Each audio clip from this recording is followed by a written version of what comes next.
Selamat siang Indonesia. Anda menyaksikan seputar Bali terkini pukul 11 WITA. Bersama saya Agus Jagetraya. Pasar Kertasari di Kecamatan Abian Semal atau yang lebih dikenal dengan Pasar Latu akan direvitalisasi menjadi Pasar Agro. Wacana tersebut sudah ada sejak 3 tahun lalu, namun sayangnya hingga kini pemerintah Kabupaten Badung masih terkendala beberapa hal, salah satunya belum adanya detail engineering design atau DED, dan pemirsa itulah kita simak terlebih dahulu liputannya. Guna menghidupkan kembali Pasar Latu, Pemkab Badung telah merencanakan revitalisasi Pasar Latu yang rencananya difungsikan sebagai pasar seni yang dikolaborasikan dengan Pasar Agro. Namun realisasi rencana tersebut masih memerlukan waktu cukup lama karena terganjal sejumlah kendala. Salah satunya menurut anggota Komisi 3 Alit Yandinata, pihaknya belum menerima DED, Detail Engineering Design, sehingga anggaran yang akan dikeluarkan masih belum jelas.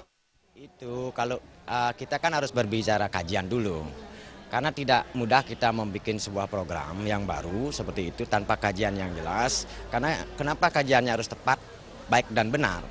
Jadi ini kan berimplikasi terhadap detail engineering design. Nah, detail engineering design ini adalah bagian dari sebuah tolak ukur anggaran seperti itu. Nah, ini yang kita butuhkan sebuah kajian yang baik dan benar. Sepanjang pengetahuan saya, belum.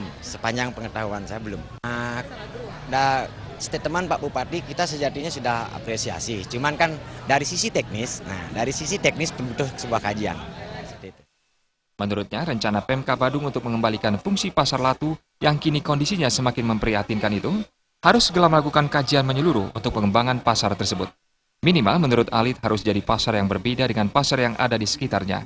Rati Anggoro dan Saputra, Bali TV. Pemirsa, demikian seputar Bali terkini kali ini. Terima kasih atas perhatian Anda. Selamat siang Indonesia.